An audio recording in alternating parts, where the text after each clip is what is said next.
Plusieurs épisodes de gel ont affecté le vignoble du 19 au 28 avril et contrairement à l'année passée, aucun bassin n'a été épargné. Des épisodes d'autant plus destructeurs que le cycle végétatif de la vigne était en avance de 2 à 3 semaines. La première vague de gel a particulièrement meurtri le Languedoc-Roussillon où elle a frappé de nombreux fonds de vallée et bas-coteaux, notamment Minervois, Saint-Chinian, Faugères et la zone de Montpellier. Mais cette vague de froid s'est étendue à l'ensemble du vignoble. Alors, sur la façade est, du nord au sud, le gel a touché la Champagne, aussi bien la Marne que l'Aube. En Alsace, qui avait été épargnée l'an dernier, on n'avait pas vu une telle gelée depuis plus de 30 ans. Et ce sont surtout les secteurs de plaine aux alentours de Colmar qui ont été particulièrement touchés.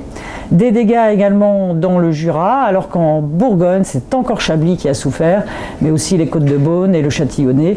Les Hautes-Côtes de Beaune et de Nuits semblent épargnées. En vallée du Rhône et en Provence, les deux vignobles ont été moins touchés, ce qui n'empêche pas des pertes locales, notamment du côté du Luberon ou dans le Var. À l'ouest, le vignoble du Val-de-Loire et du Centre a également souffert. Ont de nouveau été touchés des appellations comme Pouilly, Reuilly, la totalité de Châteaumeillan, mais aussi Sancerre, Touraine, Chinon et le vignoble nantais. Dans le Bordelais, les vignes ont été touchées plusieurs fois et tout le vignoble est touché avec un taux de gel allant de 20% à 100% dans les zones les plus exposées. Sont particulièrement touchés encore Rive-Droite, Saint-Émilion, la Lande de Pomerode, Blaye, mais aussi le Médoc et les Graves et les Bordeaux-Sup à 80%, surtout le long de la Gironde. Enfin, le vignoble de Cognac, préservé au début de la vague de froid, a été anéanti par une deuxième vague dans la nuit du 27 au 28. Le vignoble charentais est touché à 80%. 30% des parcelles seraient grillées entre 60 et 100%. Devant l'ampleur du gel, les viticulteurs ont sorti tout l'arsenal pour sauver la production. Les chaufferettes d'abord, qui est le moyen le plus simple pour réchauffer l'atmosphère. Ce dispositif est largement utilisé à Chablis. Dans le Bordelais, en Charente, sur autorisation exceptionnelle de la préfecture, certains ont allumé des braseros alimentés par des palettes, des piquets.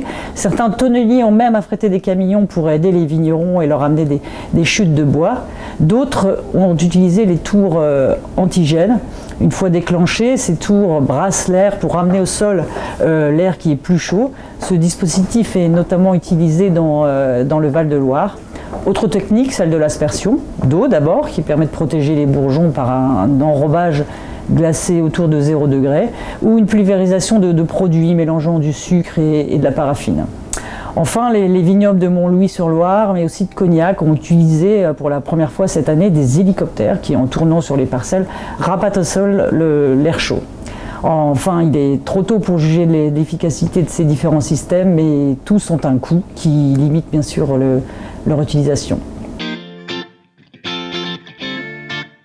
Au niveau des gaz, à ce stade, il est difficile de les quantifier. En Languedoc-Roussillon, on parle de 20% de la surface touchée, idem à Bordeaux, en Champagne, en Charente, mais la production sera également entamée en Alsace, en Val-de-Loire. Dans certains secteurs, bien sûr, les deuxièmes bourgeons seront déterminants. Ils représentent jusqu'à 30% d'une récolte et peuvent compenser en partie les pertes occasionnées.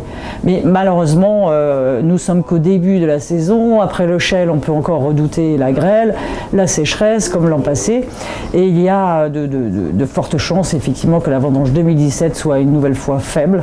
Or les stocks dans de nombreuses régions sont déjà faibles, ce qui pourrait avoir des conséquences dramatiques pour certaines exploitations et certains vignobles.